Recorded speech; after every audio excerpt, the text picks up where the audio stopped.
ورحمۃ اللہ وبرکاتہ۔ الحمد للہ رب العالمین والصلاة والسلام علی عبدہ ورسولہ الامین وعلی آلہ وصحبہ ومن سار علی نہجہ الی یوم الدین، وبعد، قال النبی صلی اللہ علیہ وسلم: صلوا کما رأیتمونی وصلی، رواہ البخاری۔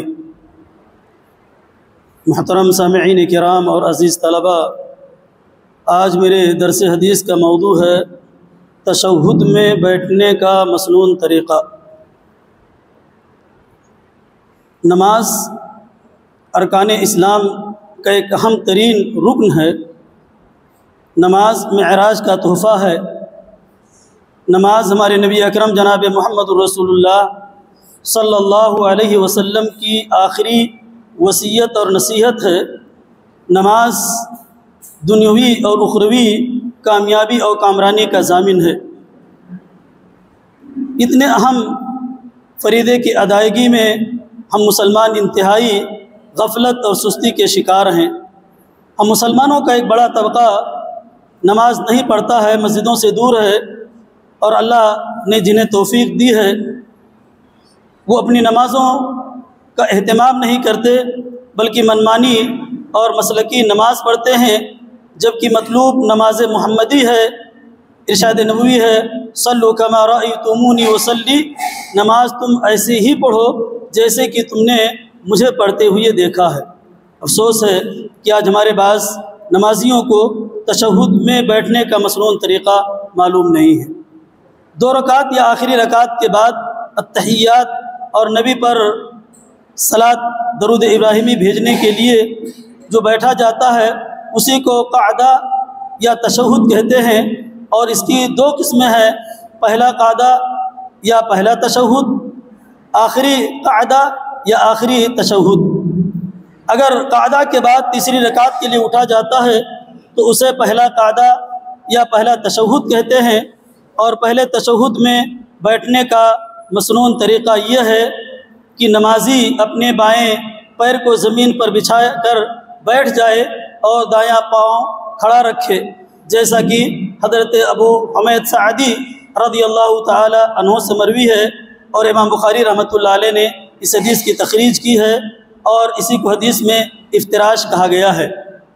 اور اگر قعدہ کے بعد سلام پھیر دیا جاتا ہے تو اسے آخری قعدہ اور آخری تشہد کہتے ہیں، اور آخری تشہد میں تورک کرنا ہمارے نبی اکرم جناب محمد رسول اللہ صلی اللہ علیہ وسلم کی سنت ہے۔ تورک ورک سے ماخوذ ہے، اس کا معنی سرین، مقعد اور چوتڑ ہے۔ آخری تشہد میں بیٹھنے کا طریقہ یہ ہے کہ دایاں پاؤں کی انگلیوں کو قبلہ رخ کر کے پاؤں کو کھڑا رکھا جائے، اور بائیں پاؤں کو دائیں ران کی نیچے سے نکال کے سرین کے بل زمین پر بیٹھ جائیں، جیسا کہ ابو حمید سعدی رضی اللہ تعالی عنہ سے مروی ہے، اور امام بخاری رحمۃ اللہ علیہ نے اس حدیث کی تخریج کی ہے۔ تورک کا دوسرا طریقہ دائیں اور بائیں دونوں پیر کو بچھایا جائے اور سرین کے بل زمین پر بیٹھ جائے۔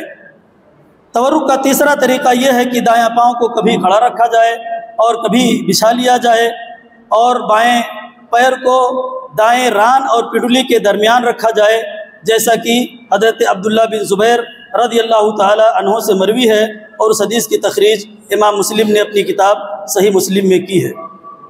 آخری تشہد میں تورک کرنے کا جو حکم مردوں کا ہے وہی حکم عورتوں کا بھی ہے، اس لیے کہ شرعی احکام میں مرد و زن میں مساوات ہے، یکسانیت ہے، برابری ہے، الا یہ کہ تفریق اور استثناء کی کوئی دلیل موجود ہو۔ امام بخاری رحمۃ اللہ علیہ نے اپنی کتاب التاریخ الصغیر میں ام درداء کا ایک اثر نقل کیا ہے۔ بیان کرتے ہیں کہ ام درداء رضی اللہ تعالی عنہا نماز میں مردوں کی طرح سے وہ بیٹھا کرتی تھی، جبکہ وہ ایک فقیہ عورت تھی۔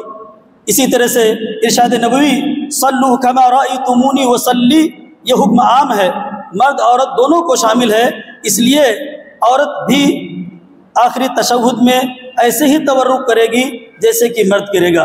آخر میں دعا ہے کہ بار الہ ہم سب کو نماز محمدی پڑھنے کی توفیق عطا فرمائے۔ والسلام علیکم ورحمۃ اللہ وبرکاتہ۔